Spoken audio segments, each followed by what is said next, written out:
South Korea is a strong negative population growth. Their population in 1970 was growing by nearly 800,000, and now they're losing 120,000 a year. Wow. Their vaccine rollout was 2021. We didn't see a big rise in deaths in 2021. Their big spike in deaths, 22. Big spike in deaths. And they're falling off the charts. So South Korea is subject to the hyper-aging. same outcomes of the last few years. Once again, Yeah. same pattern. And South Korea has a hyper-aging population. So their population, their median, more than half of their population is already at the end of reproductive age, meaning that their number of people who can still have children is less than half of their population. Oh, it's actually 25% when you look at women. Yeah. So dramatic population contraction. So crude birth and death rates. This is essentially the crude birth rate is birth rate divided by 1,000 population. So they just standardize it per population. And we can see the crude birth rate is dramatically declining, and the death rate per population here is orange, is going up. So we see natural increase going down, births going down, deaths going up. So we see that long-standing decline in birth rate, which, continues into 2021 and beyond. And then clearly there's a step up in dying in 2021 that continues since then. Yeah, correct. 21, but particularly in 22. So I think that's when they rolled out the third and subsequent doses. Okay, this is annual natural increase, net migration, and population change. So South Korea is trying to make up some of their population loss by migration. So despite their natural population loss, they're around neutral growth at the moment. But, migration to any country is a loss for another country because our total global population is stable. So, you take people from the Philippines at the expense of the Philippines, working population, skilled labor. So there is a cost to countries to lose workers, although there is a benefit, of course, to receive them. So I think there's going to be growing competition to attract migrants in many countries that governments have to consider is my country a country where people would actually like to live? Or are we living in a totalitarian state that might not attract quality migrants anymore? Yes. And, friends, if you look at the left axis, you see the 0 point, and then 50,000 above it, minus 50,000 below it. So all those green bars above the 0, that's an increase in the natural population. And then if you go to the right, you can see those green bars are all below 0, somewhat in 2020, dramatically in 2021, and then more so since then, which is a shift that there's a shrinkage of the natural population, the people of Korea. Their numbers are going down, and the blue represents the immigration. Yeah, to compensate. So yeah, you can compensate to some extent by migration, but like I said, I think the Philippines population is either contracting or close to contracting because of the migration, even though we still have positive annual births. Yeah. And it's a wonderful thing to share your country, but not to die off. One shouldn't have to die off and be replaced. And that's what we're seeing. Yeah. The population implications is for another discussion. It's a very lengthy discussion on our ideas, and coming up with solutions would need to be multifactorial if it can be slowed.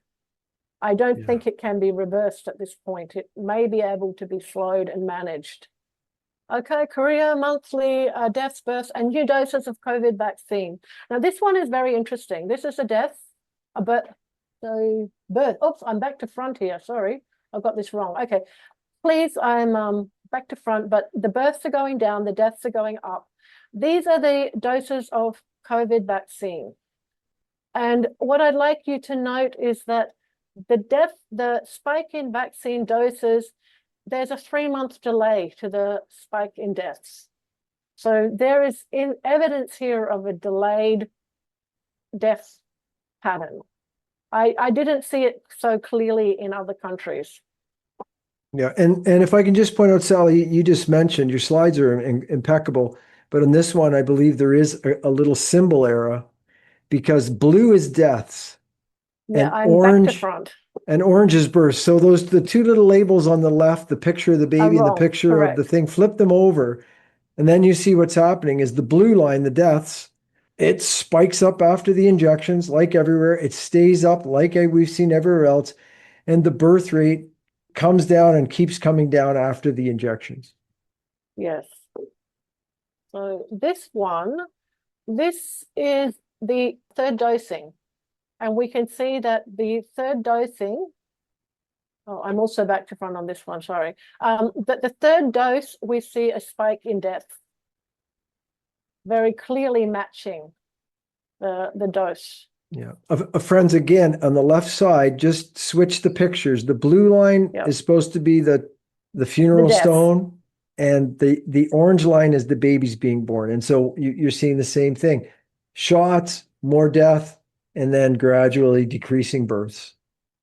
And this is confirmed COVID deaths and COVID-19 vaccines and booster doses or third doses. So the red line is COVID-19 deaths and the first doses. So everyone has been dosed with their primary series in green. And then once they brought out the third doses, we see a spike in deaths, and we also see a delayed spike in death 3 months later. To me, this almost looks like the third doses caused the COVID deaths or increased susceptibility to death from COVID. Well, we've published a lot about the negative efficacy of the COVID jabs. We've been publishing since the beginning about antibody-dependent enhancement of disease. So there's no surprise here. And friends, it's really important to realize this particular curve, that red, that's not deaths in general. That's just deaths that have been attributed to COVID-19 infection. So what we're seeing here is a pattern where more vaccinations for COVID death, more COVID death.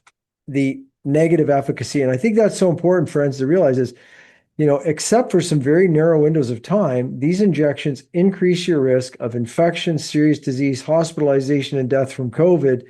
And they also increase the plethora of adverse events from the injections beyond that. So there's absolutely zero benefit. It's all harm. It's not safe. It's not effective. It's dangerous and has a negative effect in terms of your ability to fight and prevent COVID infections. Yes. So shocking. This is now I have it correct. Now the symbols are correct on this one. There we go. Orange is death, blue is birth. Yes. And the rollout is when everything happened. Cumulative population loss 500,000 up to June 2025. Wow. Yeah. It was unnecessary. It was unnecessary. Yes. Well, there was a lot of money changed hands, and a lot of people have been impoverished. And we can't discount that some of the excess deaths are due to people's increased poverty because the money was moved from the people to the corporations.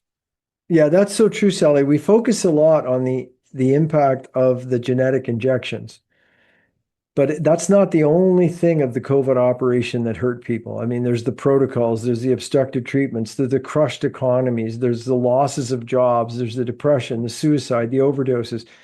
The jabs are sort of the evil masterpiece of the operation. But there was a lot of harm done by the entire operation. And ongoing harm. Yeah. Is you don't just recover. I think much of the world probably has post-traumatic stress syndrome from lockdown. Yes. Which changes you physically and neurologically.